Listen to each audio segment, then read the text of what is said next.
दैनिक कार्यक्रम स्थानातील कार्यक्रमाची अशा रीतीने मांडणी करण्यात आली आहे की पहाटे उजाडल्यापासून रात्री निद्राधीन होईपर्यंत साधकाचा दरेक क्षण भगवतचिंतनात जावा। त्रिकाळ आरती, भजन, पूजन इत्यादी सत्कर्मांनी साऱ्या दिवसाचा कार्यक्रम भरगच्च भरलेला असतो। त्यामुळे येथील वातावरण भगवंताच्या नामघोषाने निरंतर दुमदुमत असते। याशिवाय प्रसंगोपात हिंदूंचे लहान मोठे सण आणि उत्सव साजरे होतात व यज्ञयाग होतात। कन्याकुमारी स्थान आणि यज्ञसंस्था ही या स्थानाची लोकोत्तर वैशिष्ट्ये होत। भारतात ब्रह्मवादिनी स्त्रियांच्या फारच थोड्या संस्था असून त्यामध्ये ही अग्रगण्य आहे। येथील ब्रह्मचारी कन्यांनी आध्यात्मिक तत्वासाठी आपले जीवन समर्पित केले आहे। श्री गोदावरी माताजींनी स्थानाच्या प्रमुख म्हणून महाराजांच्या पश्चात स्थानाचे धर्मजागृतीचे कार्य पुढे चालविले।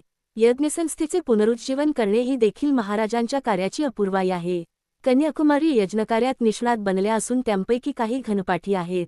साकुरीखेरीज श्रीमाताजींनी कन्यांसह अजवर, पुणे, मुंबई, नागपूर, कटणी, जबलपूर, हैदराबाद, सुरत इत्यादी भारतातील प्रमुख ठिकाणी यज्ञ करून यज्ञसंस्थेचे कार्य दूरवर पोचविले आहे।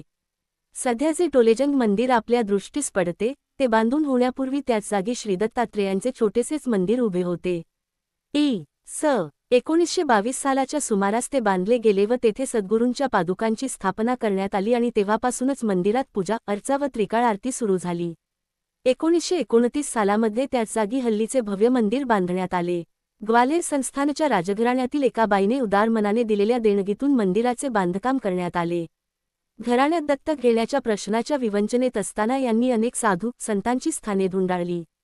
सरतेशेवटी श्रीमहाराजांचा लौकिक ऐकून साकुरीस त्या दर्शनार्थ आल्या। महाराजांच्या आज्ञेनुसार साकुरीस काही महिने त्यांनी वास्तव्य केले व त्या सेवाभावाने राहिल्या। अखेर दत्तकाचा प्रश्न त्यांच्या मनासारखा समाधानकारक सुटला गेला। महाराजांच्या कृपेचे हे फळ मानून कृतज्ञता व्यक्त करण्याच्या हेतूने त्यांनी दत्तमंदिर नव्याने बांधून काढले। मंदिराचा दर्शनी भाग अवलोकन केला की उत्तर हिंदुस्थानी शिल्पसौंदर्याचा साक्षात्कार घडतो। या मंदिराच्या बांधकामासाठी खास ग्वाल्हेरहून कॉन्ट्रॅक्टर इंजिनियर आणण्यात आले। इंजिनियर वाळिंबे या तज्ज्ञ स्थापत्यविशारदाच्या मार्गदर्शनाखाली मंदिराचे बांधकाम करण्यात आले। सुमारे 12 वर्षेपर्यंत मंदिराचे बांधकाम चालू होते। मंदिराचे बांधकाम पूर्ण झाल्यावर 1929 मध्ये श्रीदत्तपादुकांची स्थापना करण्यात आली आणि इ.स. 1942 साली मंदिरामध्ये श्रीदत्तमूर्तींची विधिपूर्वक प्राणप्रतिष्ठा करण्यात आली। पुढील भागात